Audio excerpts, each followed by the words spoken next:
میرے نبی نے فرمایا مجلس میں بیٹھے ہوئے مسجد میں، کہا کہ یہ جو دروازہ ہے نا اس سے ایک جنتی آنے والا ہے۔ تو لوگوں نے دیکھا ایک مدینے کے مقامی آدمی ذرا بوڑھے، وہ مسجد میں اندر آئے، داڑھی میں وضو کا پانی، ہاتھ میں جوتا، نماز میں شریک ہو گئے۔ اگلے دن آپ کی محفل تھی تو آپ نے فرمایا یہ جو سامنے دروازہ ہے اس سے ایک جنتی آ رہا ہے۔ تو سیم وہی آدمی اسی حالت میں انٹر ہوئے۔ اگلے دن ہوا تو آپ نے کہا اس دروازے سے جنتی آنے والا ہے، ٹھیک وہی آدمی اسی حالت میں انٹر۔ اس مجمع میں ایک صحابی بیٹھے ہیں، ان کا نام ہے عبداللہ بن عمرو۔ یہ 1,24,000 صحابہ میں ان کی ایک اسپیشلٹی ہے کہ یہ سب سے زیادہ عبادت کرتے تھے، سب سے اتنی عبادت کسی نے نہیں کی۔ ساری رات نفل پڑھتے تھے، سارے دن کا روزہ رکھتے تھے اور دن رات میں ایک قرآن ختم کرتے تھے۔ کوئی ہمارے جیسا اول تو کر نہیں سکتا، کرے گا تو چوتھے دن پاگل ہو جائے گا، دماغ خشک ہو جائے گا، اور انہوں نے نبھا کے دکھایا۔ رات پوری تہجد، دن پورا روزہ، اور رات اور دن میں ایک ختم قرآن۔ اب ان کو خیال آیا کہ یہ بابا جی مجھ سے بھی زیادہ عبادت کرتے ہیں، جو ان کو یوں ڈائریکٹ جنت کی بشارت ملی اور مجھے نہیں ملی، تو میں دیکھتا ہوں یہ کون سی عبادت کرتے، کیا یہ ساری رات سجدے میں پڑے رہتے ہیں، رکوع میں کھڑے رہتے ہیں، قیام میں کھڑے رہتے ہیں، کیا کرتے ہیں؟ تو ان کے پاس پہنچ گئے، چاچا کہ تھوڑا والد صاحب کی ناراضگی ہے، دور رہنا چاہتا ہوں، 2-3 دن ٹھہر جاؤں آپ کے پاس؟ ہاں ہاں ہاں بیٹا، آ جاؤ آ جاؤ آ جاؤ۔ اب عشاء کی نماز کے فوراً بعد انہوں نے چادر اوپر لی اور چادر میں یوں سوراخ کیا اور یوں لیٹ کے دیکھنے لگے کہ اب یہ بزرگ کیا کرتے ہیں۔ بزرگ تشریف لائے، سرانے پہ سر رکھا، اللہم بسمک اموت و احیا، سونے کی دعا پڑھی، اور تھوڑی دیر بعد خراٹے تھے۔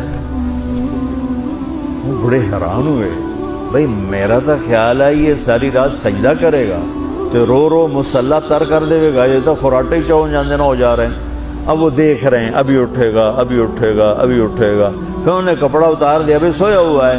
وہ فجر کی اذان پہ اٹھے اور ان کا دماغ چکر کھا گیا، بھئی اے کی بڑی تہجد دے 2 نفل بھی نہیں تو جنت دی بشارت 3 دن کٹھی۔ انہوں نے کہا کل دیکھوں گا، کل شاید کچھ اور کریں۔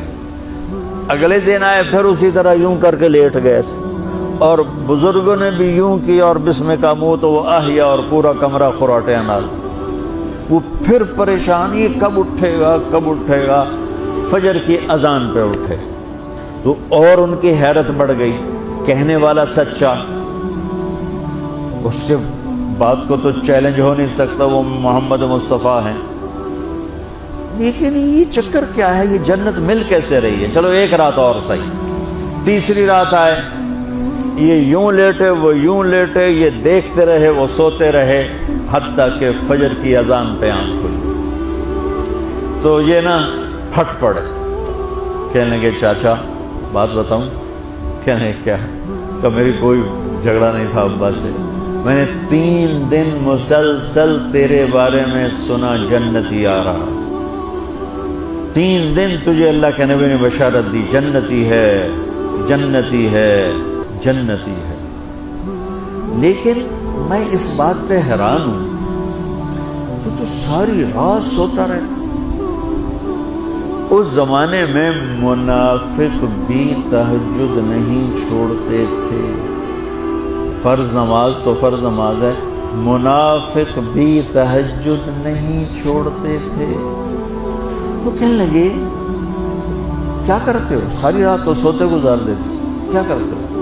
کہنے لگے بھتیجے جو تو نے دیکھا ہے یہی کرتا ہوں۔ اب یہ پریشان ہے کہ اللہ کے نبی کی بات کو تو چیلنج ہو نہیں سکتا، اور جس کو بشارت دی ہے انہوں تے فٹ نظر نہیں آ رہی کہ کیسے تو نفل آج کہ نیک لوگ تہجد نہیں چھوڑتے۔ تو کہنے لگے اچھا چلو اللہ نے ایسا ہی، اللہ کی مرضی، اللہ کے نبی کی مرضی۔ یہ 4 قدم چلے تو آپ سننا، کہا بھتیجے ادھر آؤ، کہ بیٹا ادھر آؤ، آ گئے۔ کہنے لگے اب تو میں اصلی بات بتاؤں، اب تو میں اندر کی بات بتاؤں؟ ان کا کیا ہے کیا ہے؟ اب وہ تیار ہو گئے کہ یہ کہیں گے میں 3 دن بیمار تھا اس لیے میں اٹھ نہیں سکا، ورنہ میں تو ساری رات سجدے میں گزارتا ہوں، میں تو ساری رات روتے روتے گزارتا ہوں، تو 3 دن میں بیمار تھا، میرے پیٹ میں درد تھا، میرے سر میں درد تھا، تو میں اٹھ نہیں سکا، ورنہ تو دیکھتا تو حیران ہو جاتا میری رات کیسے ہوتی۔ کہتا ہاں جی جی جی۔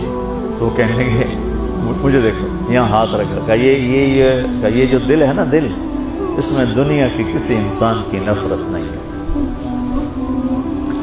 اور جب اللہ کسی کو کوئی رزق دیتا ہے تو مجھے کبھی حسد نہیں ہوا، مجھے خوشی ہوتی ہے۔ تو ان کی جو باڈی لینگویج تھی نا، حیرت میں ڈوب کے وہ کہتے ہیں ہاں بات ہے سمجھ آ گئی، یہی سے۔ انہوں نے ایسا نہیں کیا، وہ کہنے لگے ہاذا ہوا، اچھلے اپنی جگہ سے، ہاذا ہوا، یہ چاچا اب سمجھ میں آ گیا، سمجھ میں آ گیا، یہی ہے جو آپ کا سینہ اللہ نے پاک کر دیا ہے، اس پر آپ کو جنت ملی ہے۔ یہ صرف تہجد تے نفلاں تے انج سوکھی نہیں لبدی، یہ جو آپ کا سینہ پاک ہے۔ اب پہلی حدیث کے ساتھ جوڑو، میرے نبی نے فرمایا، میرے بیٹے انس، میری ایک عظیم الشان سنت ہے کہ اپنے دل کو دنیا کے انسانوں سے، میرے بچوں سنو، یہ نہیں فرمایا مسلمانوں سے دل صاف رکھ، فرمایا پوری دنیا کے انسانوں سے دل صاف رکھو۔